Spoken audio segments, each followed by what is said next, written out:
So, how do you store a Tesla Model 3? You know, recently I went on a trip. I was gone for about 2.5 months, and I had to store the Tesla. Now, let me tell you, first of all, there's a lot of verbiage and things out there, even the manuals and things that will tell you how to do it. But I have actual real world experience doing it myself.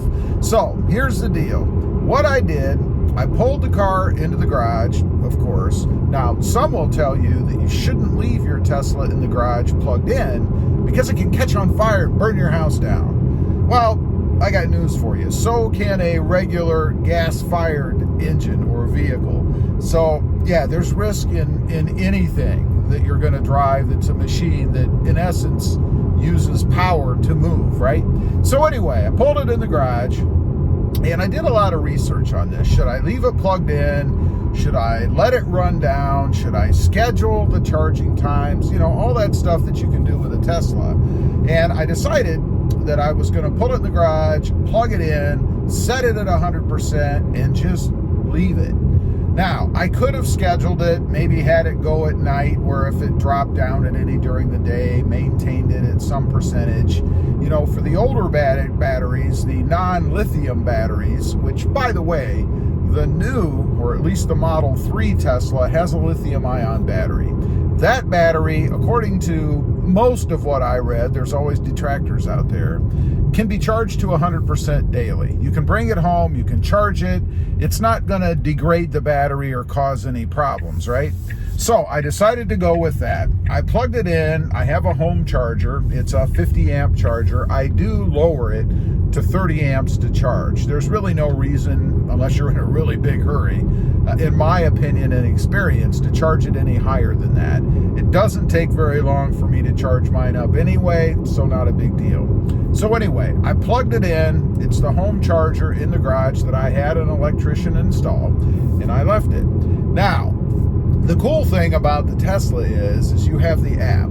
So you can check on the car, you can see when it's charging, you can see what charge it has, you can even change how it charges if you want remotely. And I was in Ohio while the car was in deep South Texas, so quite a distance away, right? I just love that feature. Now, another thing that I experienced while I was gone, speaking of the app, were software updates. You know, Tesla updates the software, it seems, almost monthly or maybe bi-monthly. I don't know. It seems to happen rather frequently. And of course, while I was on my trip, I got 2 notifications that there were software updates. And from my phone, I could go ahead and initiate or install those updates while I was gone remotely. Love that. And the reason I love it is because I didn't come home to a car that needed to have more updates done. In other words, there would have been some period of time where I'd have had to wait, either for functionality, it doesn't disable the car, but for functionality while those updates were installing. And by the way, I know a lot of people out there will say, you know, gee, I don't have to do that with my traditional vehicle. You're right. You have to take it into the dealership and sit there and wait for 2 or 3 or more hours while the dealership updates your vehicle for you. Plus, you don't have the latest and greatest out there in a normal vehicle. You get that with the Tesla. You get the latest and greatest developments that can be done over the air via your Wi-Fi, and it is awesome. So, I came home. How did the car do? I mean, did I have any issues? Were there any problems? There was one minor thing, which is very petty and very minor. We're going to get to in a minute. But I came home, unplugged the car, charged it. It was at 100%, or I should say it was charged to 100%, because of course I had it plugged in while I was gone. No fires, no issues, nothing strange, no enormous electric bills because I left it plugged in straight for 2 months.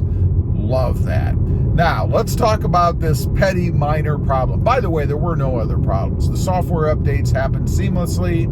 There were no issues with anything. Everything worked out really well, and I was really happy about that. This minor issue. I come home, and of course, I'm jonesing to drive the car because I love the car and I wanted to take it out, you know, right away. So I do. It's a bright sunny day. The sun is in front of me, beaming down at the windshield.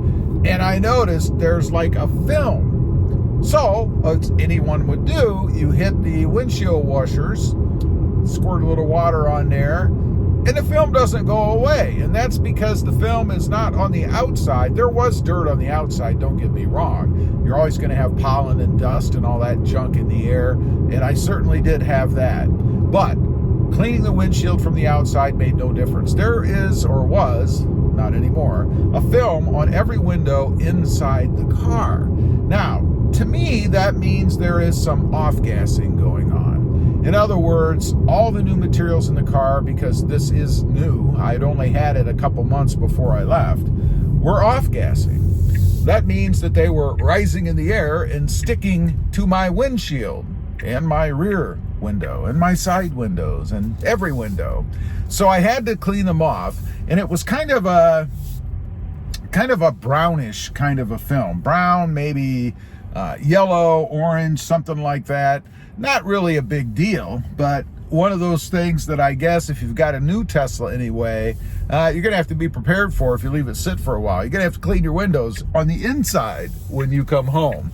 I'd be curious to know, by the way, if there's anybody out there who has a Tesla, new, have you noticed that on yours? Do you notice any film from off-gassing on the windows? I'd be curious to know if I was the only one. Otherwise, car was awesome. I do have to mention, while I was gone, I was driving a new Honda Civic. I love those cars anyway. I'm a Honda fan, so it was fun to drive. But coming home to the Tesla, jumping in, having the instant power and acceleration, all of the technology that's in here, the big screen, the feel of the car, the comfort, just the whole package was awesome. I really did miss it when I was gone, and I'll give you a little piece of knowledge, I guess. I knew that I was going to miss the car when I was gone, particularly since I hadn't had it that long before I left. So I thought about renting one, renting one while I was gone, because in Columbus, Ohio, you can lease, or rent rather, Teslas.